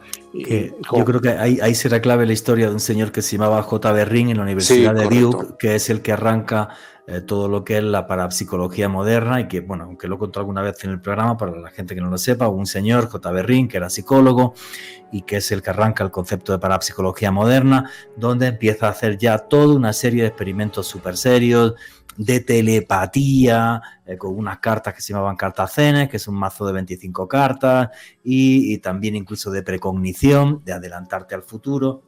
Y además, que aunque a día de hoy la buena parte de la ciencia nos odia en general, yo lo llamo aquí acuñado el término ciencinazis, cuando me insultan o nos odian. Me lo quedo. Vale, lo de los ciencinazis. Bueno, pero que sepan que el mismísimo Albert Einstein apoyó los experimentos de J.B. Ring, o sea que esto se pone tan serio que se llega a hacer en laboratorios, en universidades y hasta se mete por medio la CIA.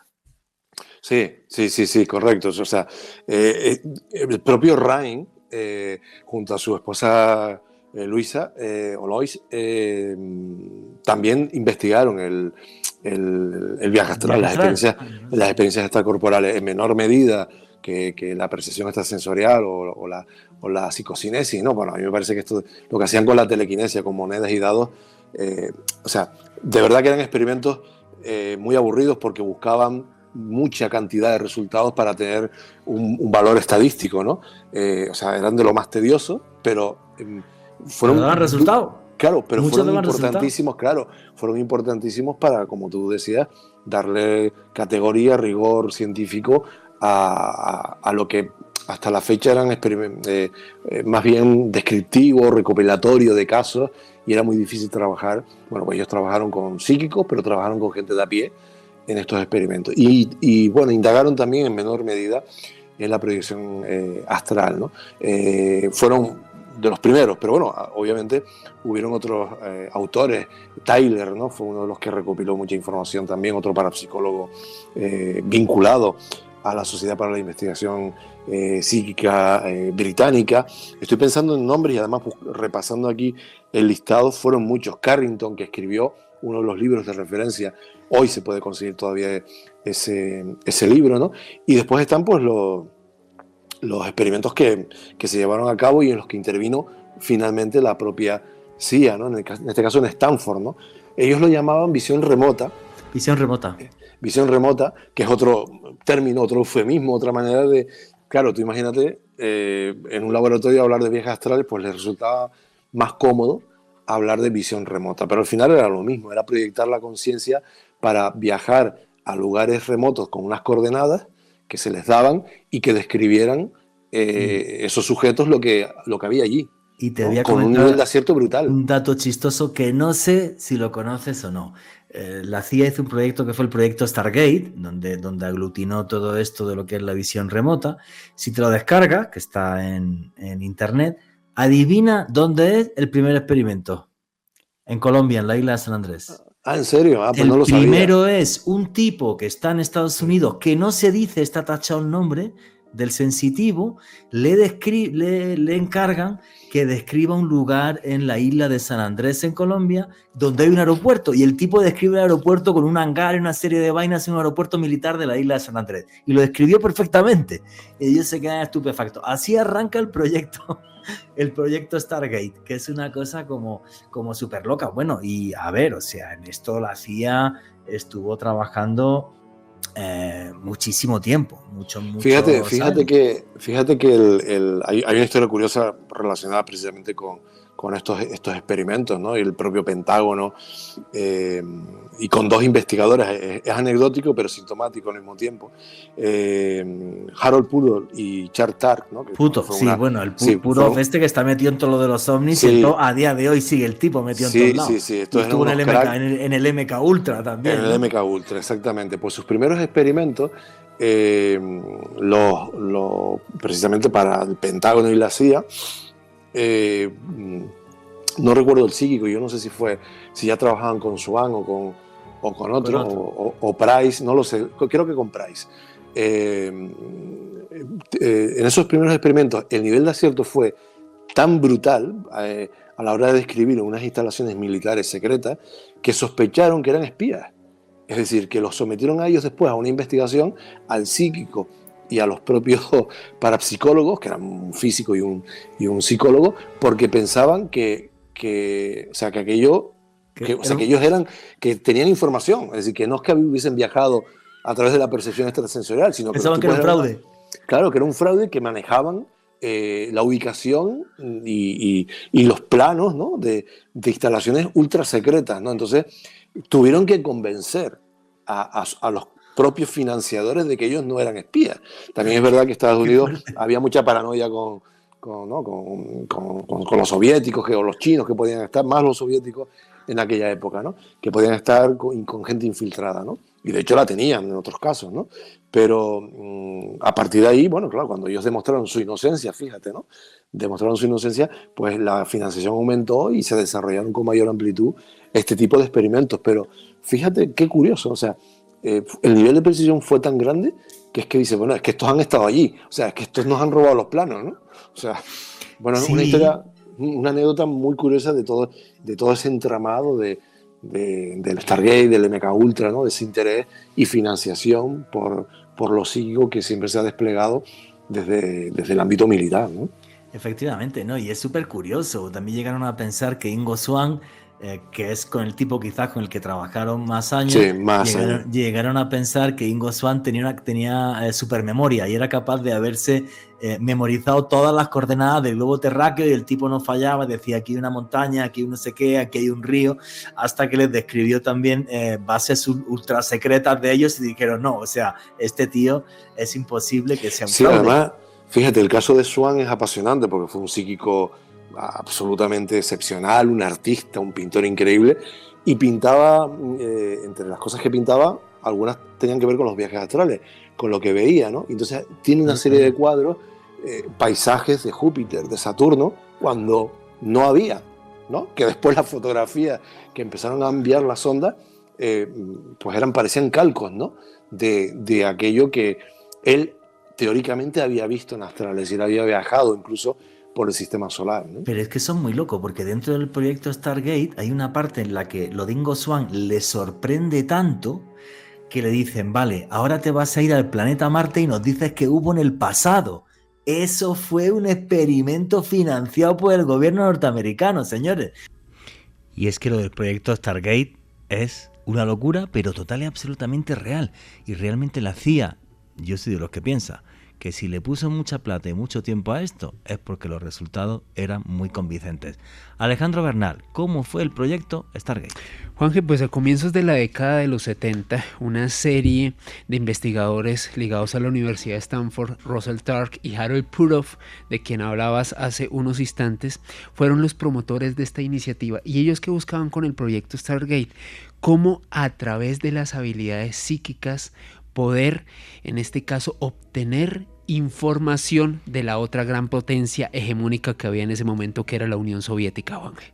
Claro, efectivamente, o sea, era porque sabían que los rusos tenían también su programa. Tenían también su programa y estaban con diferentes psíquicos. Por ejemplo, la más famosa fue Nina Kulayina. Exactamente, Juanje. Entonces, ellos, para desarrollar este proyecto Stargate, establecieron 3 objetivos fundamentales. Por un lado, necesitaban el tinglado económico, la financiación. Tuvieron financiación de millones de dólares por parte de la CIA para desarrollar esto. Por otro lado, Juanje, necesitaban tener el contacto y, ¿por qué no decirlo?, reclutar a personas que demostraran esas habilidades psíquicas muy avanzadas, entre ellos Ingo Swann y un personaje que se hizo muy famoso hace unas décadas, Juanje, no solamente en tu país, en Europa y en todo el mundo. Un señor llamado Uri Geller, que era muy famoso porque era capaz de doblar cubiertos, cucharas en televisión pública, en vivo, en directo. Era una cosa alucinante lo que hacía este señor Uri Geller.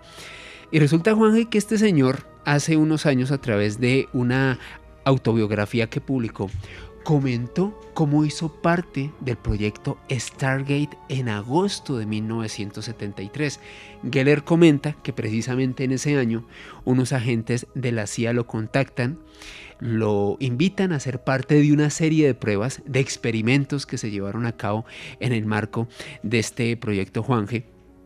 y lo sometieron, le reitero, del 4 al 11 de agosto, una semana completa en el 73, a una serie de experimentos a Uri Geller. ¿En qué consistían esta serie de dinámicas, Juanje? Resulta que a Geller lo encerraban en una habitación, le vendaban los ojos, y 2 habitaciones más adelante con puertas absolutamente blindadas. Los agentes hacían un dibujo, le preguntaban a Geller qué era lo que veía, qué era lo que aparecía ahí. Y resulta, Juanje, que en 2 de esas experiencias los resultados fueron impresionantes. En una oportunidad dibujaron un petardo y Uri Geller dijo que se trataba de un cilindro del cual salía un ruido. Les dijo eso a los agentes de la CIA. Los agentes quedaron alucinados porque decían, pues no dijo exactamente que era un petardo, pero se parecía mucho. Lo describió. Luego dibujaron un racimo de uvas y Uri Geller dijo, veo cosas redondeadas de color morado. Había observado, o al menos le había atinado a la forma, y el dictamen oficial, y eso lo decía Uri Geller, Juanje, era que claramente este hombre tenía una demostrada habilidad paranormal de forma inequívoca y convincente de poder imágenes a través de su poder psíquico. Uri Geller, un hombre quien hizo parte de esta iniciativa Proyecto Stargate en 1973. Sí, lo de Uri Geller desató una locura a nivel mundial, o sea, con su famoso programa donde salía doblando cucharas con la mente y la gente se ponía en casa, y muchos decían que también doblaba la cuchara, se hizo famoso a nivel mundial, y yo creo que en algunas de las cosas de Uri Geller, como lo de doblar cucharas y tal, podía haber truco, pero otras, la verdad que el tipo pues era un genio, porque engañar a los agentes de la CIA y a estos 2 psicólogos, pues no creo que sea fácil. A título de curiosidad, yo he estado en la puerta de la casa de Uri Geller, en Yafo, en Israel, está en la puerta de la casa, y es chistosísimo. Bueno, Yafo está justo al lado de Tel Aviv, está pegado a Tel Aviv, son casas preciosas, juraría que es el metro cuadrado más caro de Israel, o sea, allí una casa es carísima. Y es una casa museo. Yo cuando llegamos no estaba abierta, y en la puerta de la casa tiene una escultura gigante, no lo sé, como de 12 o 14 metros, es una cuchara doblada. Así sabes que es la casa de Uri Geller, marca personal de Uri Geller. Pero el proyecto Stargate fue una auténtica locura, y duró muchas décadas, y personajes como Uri Geller, como Ingo Swann, estuvieron ahí, y con una cantidad de aciertos increíble. Impresionantes, exactamente, Juanje. Uri Geller también destapó la caja de Pandora, porque dijo que no solamente la CIA, sino otras importantes centrales de inteligencia como el Mossad tenían sus propios programas de investigación psíquica. Lo que pasa es que el Mossad son bastante más profesionales y no nos enteramos. Exactamente. Básicamente es el mejor servicio. Son chismosos. No son chismosos, es el mejor servicio secreto del mundo. Eso no desclasifican nada.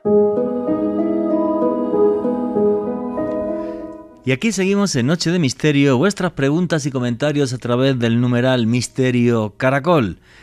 Y os estábamos hablando del proyecto Stargate, un proyecto de la CIA en la que se recluta a personas con cualidades especiales, y una de las más, digamos, que ellos buscaban era la visión remota. Ingo Swann trabajó para ellos durante décadas, y hasta el mismísimo Uri Geller, personas que eran capaces de desdoblarse y ver cosas que había en lugares muy lejanos.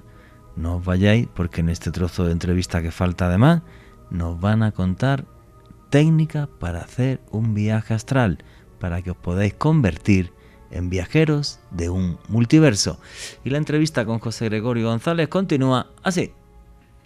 No estamos elucubrando aquí, José Gregorio González. No, eso es así. O sea, y él describió que había unos seres muy altos, antropomorfos, en el Marte de hace X millones de años, y que había vida y océanos y tal.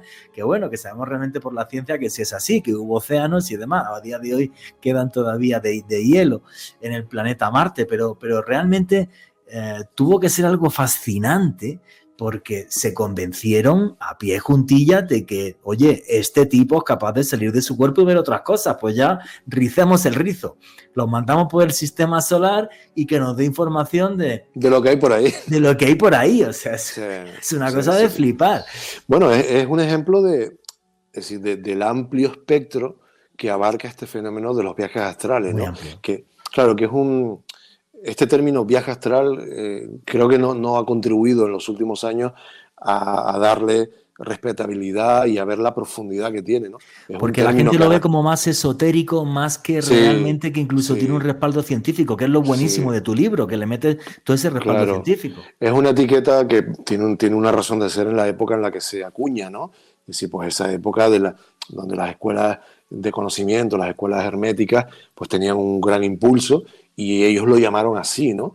También como homenaje, deudores de una tradición de milenios, ¿no? Pero, claro, los términos más, hablar de proyección de la conciencia o extracorporal, pues que quizás puede resultar más correcto incluso hoy en día, ¿no? Pero bueno, lo cierto es que la etiqueta de viaje astral está y con esa nos tenemos que manejar y de hecho el libro la utiliza, ¿no? Pero puede llevar a engaño, puede llevar a equívocos para aquellos que no profundicen, porque pueden, como tú dices, pensar que eso es algo Es que forma esotérico. parte del ocultismo y del esoterismo, cuando realmente se mueve en ámbitos que van desde la neurofisiología, la medicina, pues el ámbito militar, bueno, tiene unas repercusiones muy significativas, muy amplias, ¿no? Sí, efectivamente. Y ya os digo, o sea, los experimentos de la CIA dejaron claro que, señores, no tenemos claro el mecanismo, pero esto funciona. Hay personas que son capaces de entrenar su mente tanto que efectivamente son capaces de salir y de ir a sitios físicos. En esos otros mundos que yo sí llamaría astrales dentro de un multiverso, pues ahí sería bastante más complejo. Oye, nos quedan 10 minutitos de entrevista y entonces ya lo prometido es deuda, o si no, me va a caer una insultada en los comentarios aquí en YouTube que no te puedes ni imaginar. ¿Cómo podemos hacer viajes astrales? ¿Qué técnicas se utilizan o qué técnicas, perdón, nos recomienda? Y además no las recomienda, sino las describes también en el libro para que la gente diga, oye, voy a intentar tener un viaje astral, voy a intentar voy a intentar moverme por el multiverso. Fíjate, antes de contestarte a eso, estoy buscando un dato que me Dale, parece muy míralo, sugerente míralo. de otro gran parapsicólogo que fue Scott Rogo. Sus libros me parecen Ah, maravillosos. Se pueden buenísimo. conseguir muchos de ellos de segunda mano, ¿no? Fue un Sí, sí, parapsicólogo sí, sí. norteamericano que estuvo también en todos los Famosísimo. fregados y a mí me parece de los mejores, ¿no? Un gran divulgador. Y él participó también desarrolló experimentos con Sí, proyección sí. astral, ¿no? Y en algunos utilizaron animales. Incluso en otros utilizaron haces de luz y los viajeros, ellos trabajaron también con Swan, con Price y con alguno más. En algunos, y esto es interesante porque nos da pistas de cómo desde esa proyección astral se puede influir en el mundo físico, ¿no? Que es una historia muy curiosa, ¿no? Si hay testigos que aseguran haber visto proyecciones astrales, ¿no? Y viajeros astrales que han interactuado con personas que están despiertas, ¿no? Entonces, eh, ellos desarrollaron varios experimentos y en uno de esos experimentos, el que estaba proyectándose en astral consiguió desviar la trayectoria de un rayo de luz, de un haz de luz, ¿no? Eso en laboratorio, en condiciones de ¡Wow! laboratorio. Y ¡Wow! en Eso otros no lo sabía. experimentos con animales, en concreto trabajaban con una serpiente, eran capaces de influir, o sea, la serpiente estaba reaccionando de forma defensiva y preparándose para el ataque cuando el viajero astral estaba desde el astral influyendo en Cerca. la serpiente. Es decir, ¡Wow! lo estaba viendo, lo estaba percibiendo. Es decir, obviamente cuando se desvía las de luz hay algún tipo de fuerza, se está realizando algún tipo de fuerza sobre la trayectoria, ¿no?, de las de luz. Pero en el otro caso no sabemos si lo estaba viendo o percibiendo de alguna manera, pero generó un efecto, ¿no? Entonces, son unos experimentos muy rotundos también en el ámbito científico y con instrumental, ¿no? Y con seres no sugestionables, en este caso animales, que demuestran que algo estaba sucediendo, que algo se estaba proyectando realmente, ¿no? Y bueno, y con respecto a las técnicas, Juanjo, para que no tengamos problemas, Para que ni no tú nos ni yo, insulten. Dale, ni dale. tú ni yo, bueno, yo doy por hecho ya, esto ya lo iremos viendo en los comentarios y en días sucesivos, que una parte de tu audiencia ya controla el fenómeno. Así que son viajeros, ¿Qué le ha pasado? Sí. claro, que son de forma espontánea, a lo mejor tal vez de nacimiento o a raíz de algún acontecimiento, o lo han aprendido, han desarrollado la técnica. Y la buena noticia es que, según la experiencia, según los datos, pues seguramente todos o casi todos los experimentan de forma espontánea durante sueños, pero no se acuerdan, ¿vale? No se Ok. acuerdan. Entonces hay técnicas para poder conectar con eso, recordarlos y manejarlos, ¿no? Algo muy parecido al sueño lúcido, pero con sus matices, ¿no? Entonces, bueno, todas las técnicas recomendables pasan por la relajación. Es decir, hay que practicar la relajación, hay que situarse en un contexto, en un entorno donde nos podamos relajar, donde podamos estar 15 minutos, media hora, una hora tranquilos. Evidentemente lo ideal es en el momento de irte a dormir, porque sabes que vas a tener un margen de tiempo mucho más amplio, pero si lo queremos practicar fuera ¿Del sueño? del sueño, pues tenemos que elegir un lugar confortable, donde no vaya a haber portazos, corrientes de aire que te cierren la ventana, donde no vaya a entrar nadie de forma imprevista que te sobresalte, donde no tengamos ruidos distractores, ¿sabes? Una temperatura adecuada, es decir, aquel lugar que elegiríamos para relajarnos y para dormir, ¿vale? Ok. Pues eso cada uno lo adapta un poco a sus recursos y al entorno en el que esté. Podemos utilizar algún tipo de música, eso va un poco al gusto de O todos. estos sonidos biurales, que yo creo que seguro que están en Bueno, YouTube. claro, eso lo facilita, ¿eh? El sonido binaural te ahorra parte de este recorrido, ¿no? Utilizar incienso, bueno, lo que a cada uno le pueda ayudar a relajarse, eso es fundamental. Entonces, todo pasa en esa fase uno por aprender, conseguir relajarte físicamente, notar realmente que desde el punto de vista somático tu cuerpo está relajado, que eres capaz de dejarlo atrás, de que no tienes molestia, que no estás sintiendo pues el peso sobre una determinada parte o que te aprieta una prenda o cosas de estas, ¿no? O sea, relajarte de verdad, pues con una cuenta atrás, poco a poco, respirando, bueno, hay muchísimas técnicas en las Respiración que, profunda, claro, respiración exacto, ¿no? pranayama, que lo podéis buscar en YouTube, que es muy fácil. Claro, cualquier técnica de estas es fundamental. Eso es un pilar del viaje astral y de los estados alterados de conciencia en general. Un segundo pilar fundamental también es la visualización. Hay que aprender a visualizar. Tenemos que aprender a visualizar ¿Cómo es y esto? y eso lo facilita también el estado de relajación. Es decir, Ok. porque muchas de las técnicas pasan por verte, por imaginarte, ¿no? En Ah, ciertas situaciones y claro, para eso hay que tener una capacidad para visualizar entrenada, ¿no? Es decir, que si yo te digo, imagina una manzana, veas una manzana y no veas cualquier otra cosa, que esto suele pasar con frecuencia, ¿no? Imagina una manzana y te imaginas una piña o te imaginas un coche o te imaginas al vecino o a la vecina que te mola un poco, ¿no? Es decir, tienes que aprender a visualizar porque las técnicas pasan porque tú te veas saliendo de tu cuerpo, porque tú te veas flotando.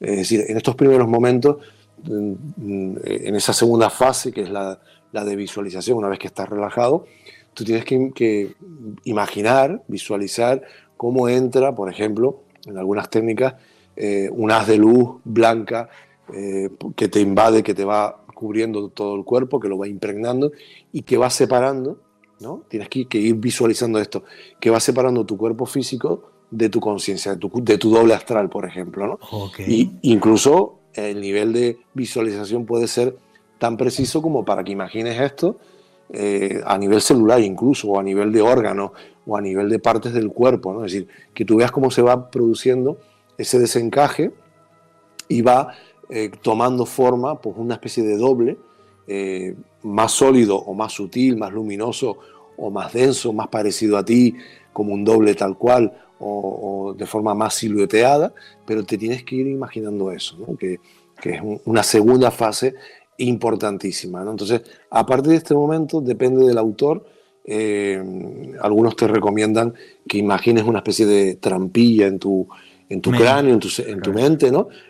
Una especie de ventanilla a través de la cual te vas asomando, ¿vale? Se va de alguna forma escapando o saliendo ese doble, esa sería una posibilidad. Otros autores sugieren que cuando imaginas ese doble, yo estoy haciendo ahora el gesto aquí, que no lo están viendo, pero bueno, se lo tienen que imaginar, una mano sobre otra, cómo se van separando, ¿no? Y el doble se va desprendiendo del físico, esa es otra técnica, es decir, esa segunda fase es de pura visualización e imaginación, ¿no? Ok. Y a partir de la práctica, es decir, a partir de conseguir realmente una relajación profunda, es decir, el estado alterado de conciencia, y controlar, o sea, tener la atención en la visualización, va a llegar un momento en el que tú vas a experimentar, y en cada persona puede variar, pero suelen ser síntomas o señales frecuentes. Tú vas a experimentar dos cosas, dos o tres cosas. Primero, una vibración, si tu cuerpo vibra. Recordamos lo que hablamos antes de la propia... Hay como una especie de aceleración y tú vas a notar que eso es diferente a algo natural. Algo natural. Tú vas a reconocer como algo distintivo. Y un zumbido, es decir, un tipo de sonido. Algunos lo describen como un motor, como algo que va como acelerando. Exactamente, algo así, ¿no? Entonces, son dos de las, digamos, de las señales de lo que en otros contextos, como la epilepsia o como la parálisis del sueño, se suele llamar aura, ¿no? Es decir, no el aura esotérica como con colores, ¿no? Sino el término más médico, ¿no? Entonces, digamos que son las señales para que tú estés preparado, porque esa aceleración y esa vibración parecen ser síntomas de que se está produciendo el desdoblamiento, ¿no? Y es importante estar muy atento a eso, Juanje, porque a continuación viene una fase clave, un momento clave. Es decir, si lo superas, tendrás un viaje astral en ese momento, y si no, vas a regresar como un mazazo a tu cuerpo, ¿no? Hay un momento en el que esto se acelera tanto y se intensifica tanto que hay como un clic en el que tú te ves ya afuera. O sea, tú ya te estás viendo. Y ahí, ese momento es clave, ahí te asalta el pánico más absoluto. Es decir, el terror. El terror. En la inmensa mayoría de las personas, lo que hay en ese momento, y mi propia experiencia tiene un poco que ver con eso, ahora si hay un momento te la cuento, porque todo lo que has leído en la literatura, todo lo que te han contado otros, no sirve de nada. Te estás enfrentando a lo más parecido que hay a la muerte. Es decir, en ese momento tú te estás viendo fuera y tu conciencia, tu sentido común, tu razón, tu intelecto, tu cultura te está diciendo, pero vamos a ver, esto no es imposible. Sí, claro. Esto no puede ser. He muerto, estoy muerto. Y ahí te entra el pánico, ¿sabes? El pánico, la ansiedad, decir, madre mía, o sea, que es que me he muerto, que yo no me quería morir, o sea, quiero volver, ¿no? Quiero volver. Entonces, ese momento, ya yo lo cuentan otras personas, para que estés preparado, para que lo gestiones, para que te calmes, para que respires, que no te has muerto. Es decir, es justo eso lo que estás buscando. Es decir, eso es por lo que te has estado entrenando durante días para poderlo conseguir. O sea que mantén la calma porque vuelves en cuanto quieras, es decir, a la velocidad del pensamiento, ¿no? Pero ya que estás fuera y que lo has conseguido, jolines, tienes que superar ese instante para poder disfrutar de esa primera experiencia, porque el pánico que se vive hace que mucha gente vuelva inmediatamente, o sea, entre en su cuerpo de forma brusca y de un salto, ¿sabes? Su cuerpo incluso reaccione con un pequeño temblor, ¿no? Como un saltito incluso físico que es real, es decir, y que después esa sensación, ese miedo lo dificulte para próximas ocasiones, ¿no? Porque bueno, ya... Pero bueno, si lo logras superar, estás en el momento clave para poder viajar, explorar tu entorno, no te arriesgues en ese primer momento a salir... A irte muy lejos. A irte muy lejos, o sea, toma confianza, ¿no?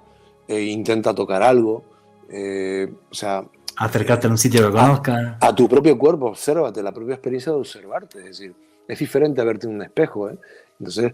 bueno, pues intentar incluso ver si tú tienes un cuerpo, ¿sabes? Si hay algún espejo cerca, ¿sabes? Todo este tipo de cosas se pueden hacer en esta primera o segunda experiencia para tú ganar en seguridad, y a partir de ahí ya puedes alejarte, ¿no? Pero hay que ser constante, y en el caso del sueño es programación, es decir, me quiero despertar, o sea, esto es una técnica psicológica pura y dura para muchas cosas, ¿no? Me quiero despertar cuando esté desdoblado, cuando esté proyectado, cuando esté saliendo, me quiero despertar, y esto es programación, ¿sabes? Y a base de forzarlo, es decir, de programarte, va a llegar el momento en el que vas a ser consciente, ¿no? Entonces, claro, a la primera ocasión en la que eres consciente, igual te cuesta darte cuenta de que eres consciente, ¿no? Okay. Y de que no sigues estando en un sueño en el que crees que lo eres. Entonces, bueno, esto es cuestión de practicarlo, ser perseverante, no estar una eternidad. Es decir, si a ti a las 2 o 3 semanas tú no experimentas ningún resultado, déjalo, no es tu momento. Intenta no hacer otra claro, técnica. No es tu fenómeno, cambia de técnica, ¿no? Pero tanto la primera de la relajación visualización como la de los sueños, esto suele dar resultado, pues, no sé, a los 10 días, 15 días, si eres perseverante, ¿no? Y hay que tener en cuenta el miedo en el primer caso, y en el segundo caso, ese componente onírico que te puede llevar a pensar que es un sueño, ¿vale? Entonces, Listo. hay que tomar ahí, hay que despertar en ese momento, y hay diferencias entre el sueño lúcido y el viaje astral, que no dará tiempo de contar, pero hay algunos estudios muy recientes en Argentina que además han encontrado unas diferencias en la carga emocional de unas experiencias y de otras, en los patrones que siguen a nivel cerebral unas experiencias y otras. Es decir, que estas son algunas de las técnicas que cuento en el libro. Hay otras extremas, ¿no? Como, bueno, yo las incluyo de forma descriptiva, ¿no? Como la de comer, o sea, cenar o almorzar algo muy salado sin beber agua, y entonces en este momento vamos a lo de forzar a lo físico, ¿no? Esta técnica se utilizó mucho a principios del siglo XX y daba, al parecer, daba resultados de forma perseverante y recurrente, porque se interpretaba como que la sed que experimentabas te llevaba al desdoblamiento, ¿no? En busca de agua, decían, ¿no? Claro, en la noche, ¿no? Entonces era una forma extrema, ¿no? de forzarlo, ¿no? Oye, José Gregorio, no da tiempo a más porque no me va a acabar la entrevista y no quiero editar absolutamente nada, quiero meterla íntegra. Amigo, no sabes lo feliz que me ha hecho reencontrarme contigo después de una década. Tú en Canarias y yo en Colombia, a 10.000 kilómetros de tu casa, que sepas que aquí en Bogotá tienes tu casa. Ojalá nos podamos ver o por Madrid o que me haga algún viajecito por Canarias, que hace mucho que no voy por allí. Te deseo lo mejor. Eres un crack, tío. En cualquier cosa te volveré a molestar para alguna otra entrevista. Por supuesto, no molestia. Y sí me gustaría, recomendadísimo, el libro de José Gregorio González, Cómo realizar un viaje astral. Tu conclusión y tu cierre, José Gregorio. Bueno, pues yo, a ver, esto es recíproco. O sea, yo por ti siento un extraordinario cariño, una gran admiración.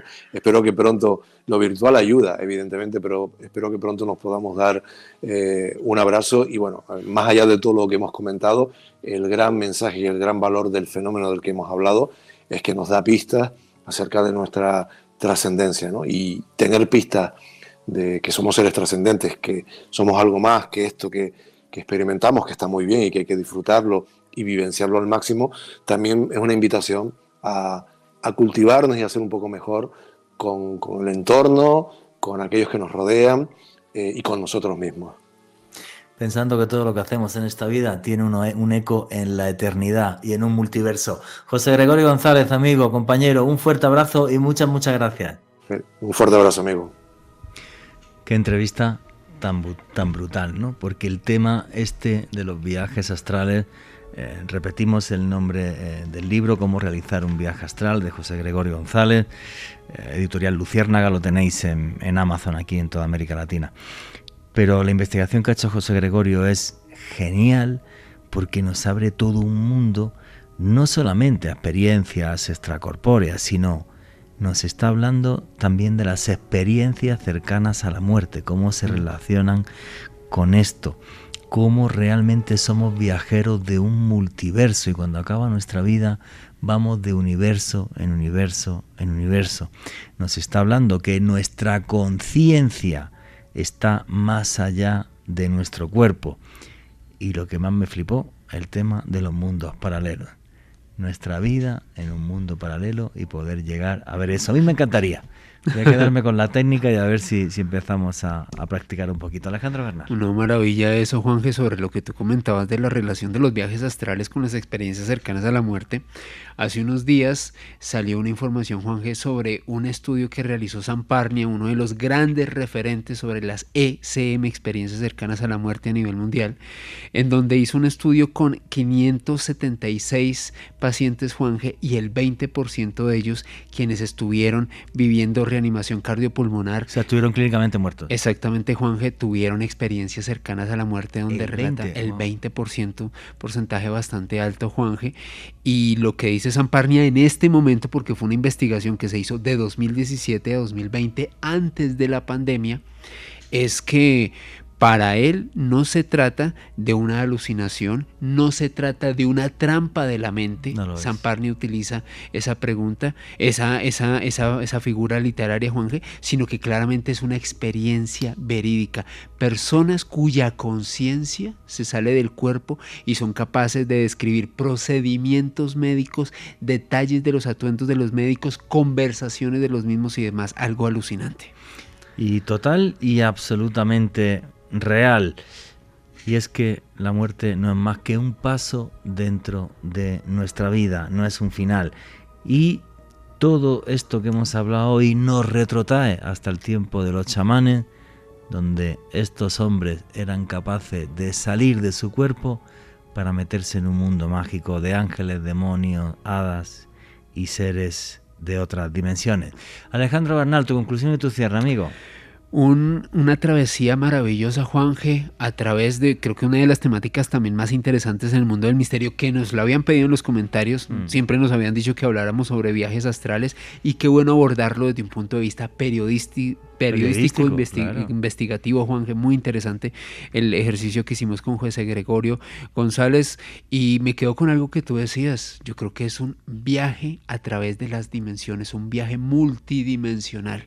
Cuando hablamos de este tipo de experiencias relacionadas con viajes astrales, háganlo, interesante conocer sus experiencias, y si nos la pueden compartir o si han realizado ya experiencias de viajes astrales, compártanlo ahí a través del chat, en los comentarios de YouTube, porque Juanje y yo los queremos leer. Y a mí me pueden seguir en redes sociales a través de Twitter, Instagram y TikTok en @alebernalpress con @S.